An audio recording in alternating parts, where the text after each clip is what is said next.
নমস্কার, কেমন আছেন সবাই? ঘরকন্যার একটা ব্লগে আপনাদের সকলকে জানাই স্বাগত। ছোটদের ভালোবাসা ও বড়দের প্রণাম জানিয়ে আজকের ভিডিওটা শুরু করছি। এখন সকালবেলা, ঘড়ি দেখুন বাজছে সকাল 6:50। তো ভোরের দিকে খুবই বৃষ্টি হলো, ছাদ এখনও ভিজে রয়েছে, গাছের মধ্যেও জল রয়েছে, মানে বৃষ্টির ফোঁটা ফোঁটা যে জলগুলো থাকে সেগুলো গাছের মধ্যে রয়েছে। এখন সকালে কিছু কাজকর্ম হয়ে গেছে, ছাদে চলে এলাম ফুল তোলার জন্য। আজ এই গাছটাতে দেখছি অনেক ফুল ফুটেছে। এই হলুদ ফুলগুলোর কি নাম আমি জানি না, তো এই গাছটাতে কিন্তু আজকে অনেক ফুল ফুটেছে। এখন ফুলগুলো তুলে নিয়ে যাচ্ছি বাড়িতে, যে প্রতিদিনের ঠাকুর প্রণাম করা হয় ফুল দিয়ে, সেই পুজো হবে সেজন্য। আর ছাদটা তো এখনও ভিজে রয়েছে, বেলা বাড়ার সঙ্গে সঙ্গে রোদ্দুর হবে, ছাদ হয়তো তখন শুকিয়ে যাবে। আর গাছের মধ্যেও কিন্তু বৃষ্টির জলগুলো এখনও রয়েছে।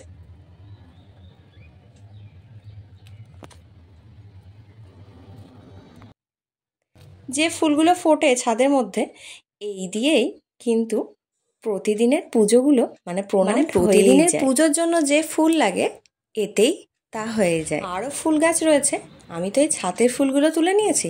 নিচেতেও, মানে নিচের মাটিতে বসানো কিছু ফুল গাছ রয়েছে, সেই ফুলগুলো তোলা হয়ে থাকে।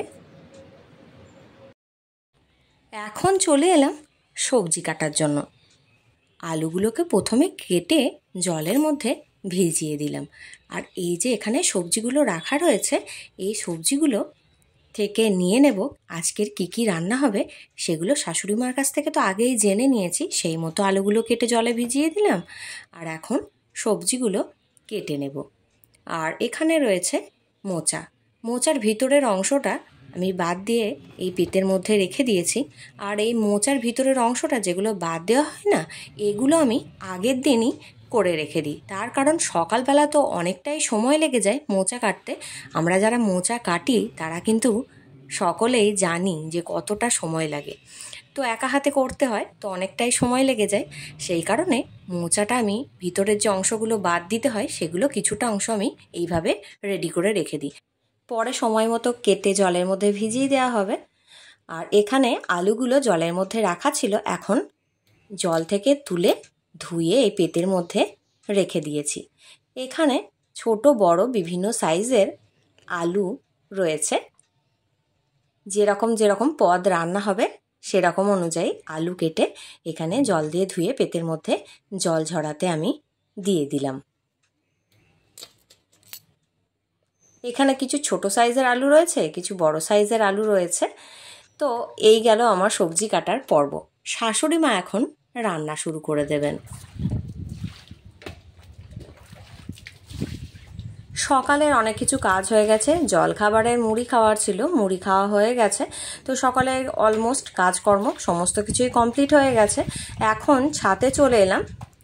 এই যে ছাদের মধ্যে যে টবগুলো রাখা থাকে না, আর বৃষ্টি হচ্ছিল, তো বৃষ্টির দরুন ওই টবের নিচে যে অনেক কিছু নোংরা পাতা নষ্ট হয়ে যায় বা মাটি টাটি থাকে যেগুলো নোংরা হয়ে যায়, সেইগুলো এখন পরিষ্কার করছি। ছাদের টবগুলোকে এখন সরিয়ে দিয়েছি, সরিয়ে দিয়ে আর যে নোংরাগুলো ছিল সেগুলোকে ফেলে দিয়েছি। ফেলে দিয়ে এখন ভালো করে জল দিয়ে পরিষ্কার করে জায়গাটা ধুয়ে দিচ্ছি।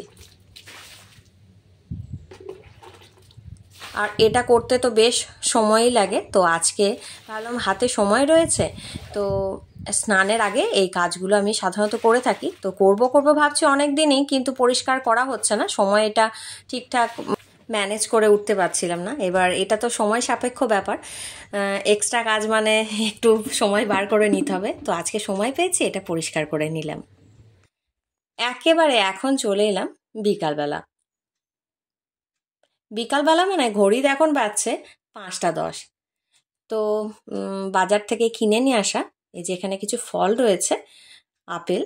তো এখন আপেল তো মার্কেটে খুবই অ্যাভেলেবেল, তো আপেল নিয়ে এসেছে।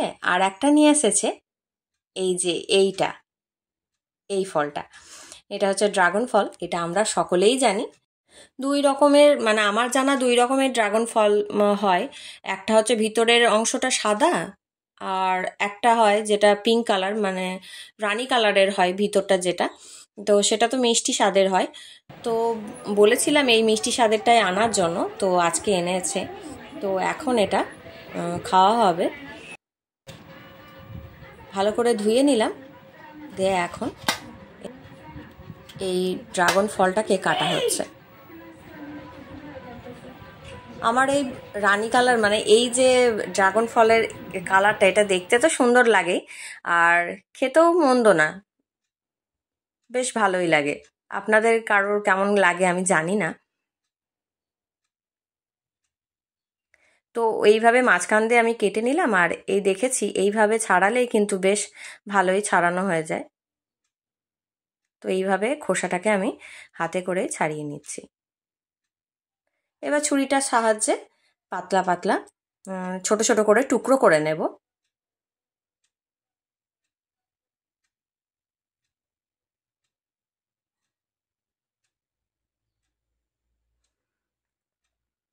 ছাদে, আমার ছোট্ট ছাদ বাগানে ড্রাগন গাছ বসিয়েছি বেশ কয়েকটা, কবে যে হবে তা জানি না। তো যতদিন না হয়, আদেও হবে কি না সেটাও জানি না, যতদিন না হয় ততদিন তো এইভাবে কিনেই খেতে হবে, তাই না? এইভাবে ছোট ছোট টুকরো করে কেটে নিচ্ছি। এখন পরিবারের সকলকে পরিবেশন করে দেব। তবে পরিবারের কিছুজন সদস্য আবার এই ড্রাগন ফল খেতে অতও পছন্দ করেন না, আবার কিছুজন খেতে বেশ পছন্দ করেন। এক একজনের পছন্দ এক এক রকম হয়ে থাকে। তো এই কালারটা তো আমার সুন্দর লাগে, আপনাদের কেমন লাগে? এইটা বেশি পছন্দ না সাদা যে ড্রাগন ফলটা পাওয়া যায় সেইটা পছন্দ? আমাকে কিন্তু কমেন্ট করে জানাবেন। এখন সন্ধেবেলা এখানে করে নিয়েছি আলুর ঝোল, মানে আলু চচ্চড়ি করেছি।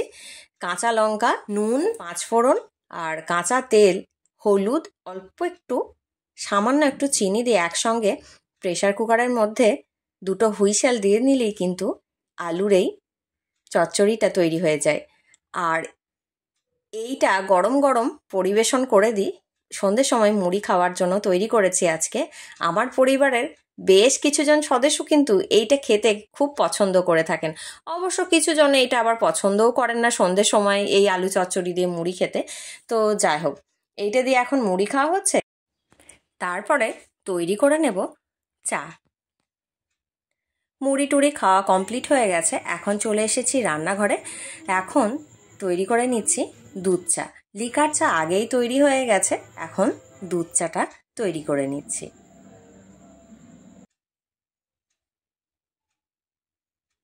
কেননা পরিবারের সকল সদস্য দুধ চা খেতে পছন্দ করেন না, আবার লিকার চা খেতেও কিছু সদস্য পছন্দ করেন না। তো এক একজনের এক এক রকম পছন্দ, তো সেরকম অনুযায়ী চাটা হয়ে থাকে। আর এই চায়ের সঙ্গে থাকবে বিস্কুট।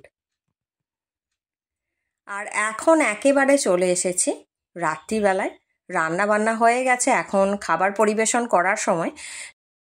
আজকে রাত্রের খাবারের মেনুতে রয়েছে আলু মাখা, যেটা ফোড়ন তেল করে করা হয়েছে, আর এখানে রয়েছে সয়াবিন আলুর তরকারি, আর সঙ্গে ভাত তো রয়েইছে।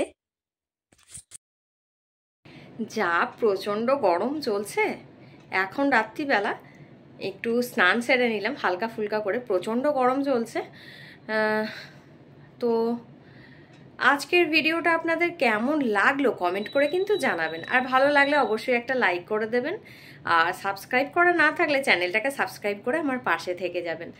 আজ এই পর্যন্তই, দেখা হবে পরবর্তী ভিডিওয়ে। নমস্কার।